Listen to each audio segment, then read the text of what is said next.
Hoy en día es ampliamente sabido que los políticos suelen decir una cosa y hacer otra. Lo que muchas personas no reconocen, sin embargo, es que este patrón no tiene nada de nuevo. Existía mucho antes de nuestro tiempo y se aplicaba incluso a algunos de los políticos más fanáticamente ideológicos de la historia. Un ejemplo contundente se encuentra en la vida privada de los nazis más famosos y poderosos del Tercer Reich. La ideología nazi colocaba el matrimonio en un pedestal, presentándolo como un vínculo sagrado que exigía fidelidad absoluta. El exceso sexual era condenado como imperdonable. El Estado promovía activamente el matrimonio, mientras que el divorcio era abiertamente desalentado.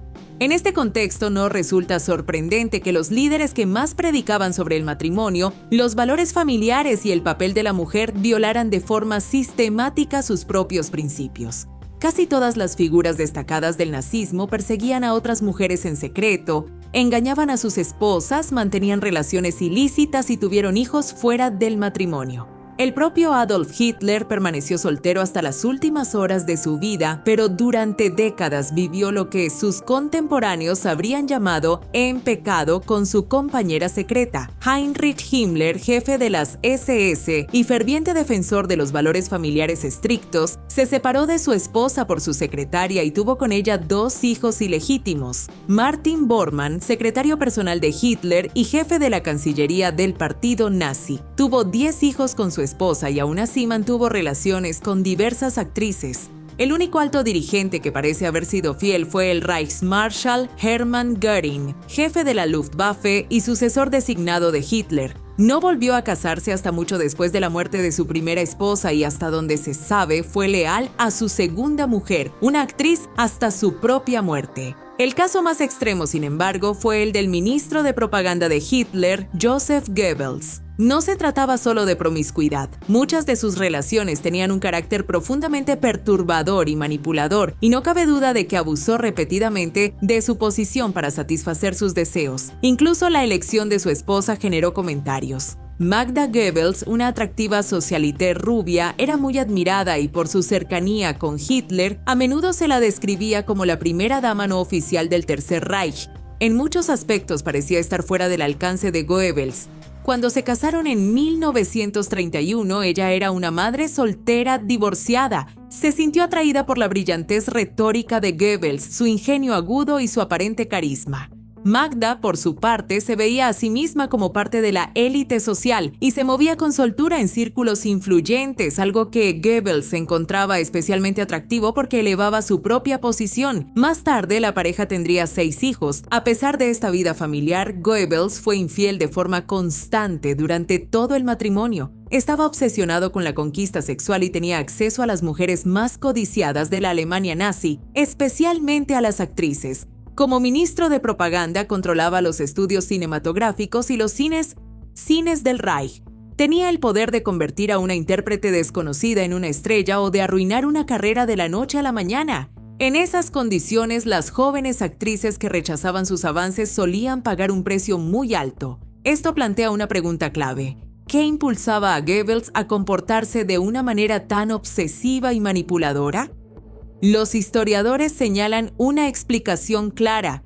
Goebbels era bajo, medía apenas 1,65 metros, una estatura notablemente inferior a la media de los hombres alemanes de la época. Además, tenía una discapacidad física. Su pie derecho estaba deformado y girado hacia adentro, lo que lo obligaba a usar una ortesis y le provocaba una cojera muy marcada. Esta condición le impidió servir en el ejército durante la Primera Guerra Mundial, diferenciándolo de otros líderes nazis que exhibían con orgullo sus condecoraciones. Muchos también consideraban su apariencia poco atractiva.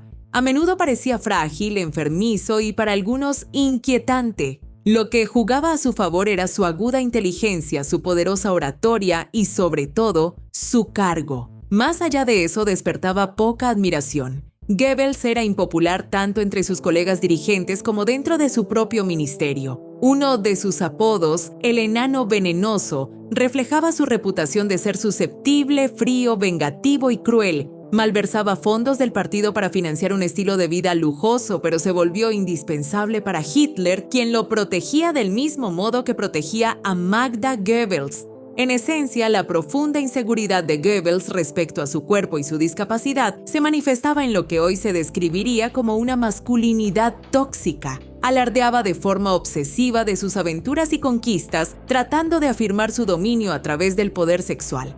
En el fondo de su comportamiento había un profundo sentimiento de inferioridad. No resulta extraño. Mientras su propaganda glorificaba sin descanso el ideal ario, el propio Goebbels representaba su opuesto. Muchos altos cargos nazis lo consideraban profundamente repulsivo. Goebbels llevaba a cabo sus relaciones principalmente de dos maneras. En primer lugar, se fijaba en jóvenes secretarias y empleadas administrativas dentro del Ministerio de Propaganda. En segundo lugar, explotaba su autoridad absoluta sobre las industrias del cine y el teatro alemanes para presionar a las actrices. Sus métodos eran abiertamente manipuladores.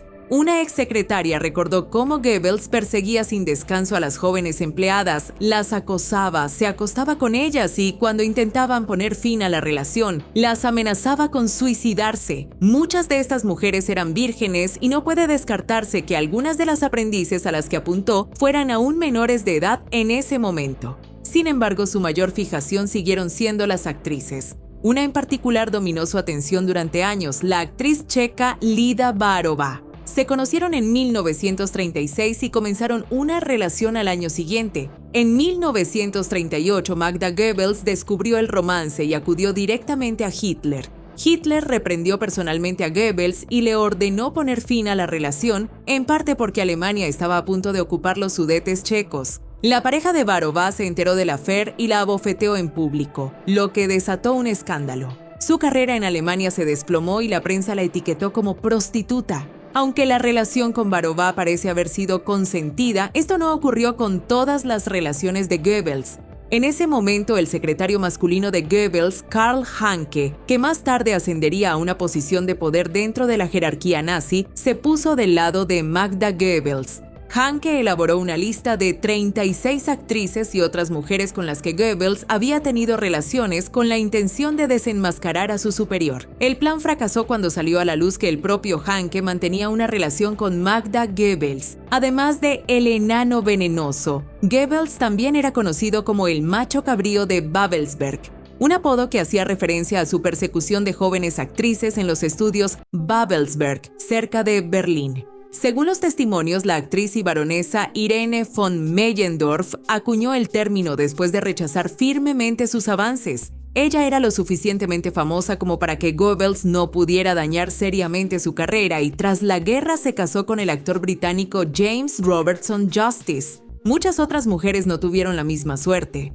Uno de esos casos fue el de Anneliese Uhrlich, una actriz en ascenso que ya había aparecido en pequeños papeles cinematográficos. Cuando conoció a Goebbels, su carrera parecía a punto de despegar. Él la eligió para un papel protagonista, pero tras el estreno de la película exigió favores sexuales.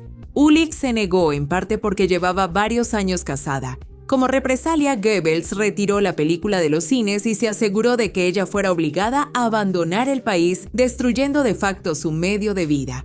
Tras la guerra, su carrera se recuperó. Más tarde participó en producciones exitosas como Rosamunde Pilcher y Der Kommissar, y finalmente se estableció en California, donde vivió hasta los 98 años. Igualmente inquietante es el lugar donde Goebbels llevó a cabo muchos de estos encuentros. Utilizando donaciones del partido desviadas ilegalmente, compró una villa de 70 habitaciones cerca de Berlín, que se convirtió en el escenario de numerosas relaciones abusivas. El único y sombrío consuelo para las mujeres que manipuló y abusó fue que su vida terminó rápidamente.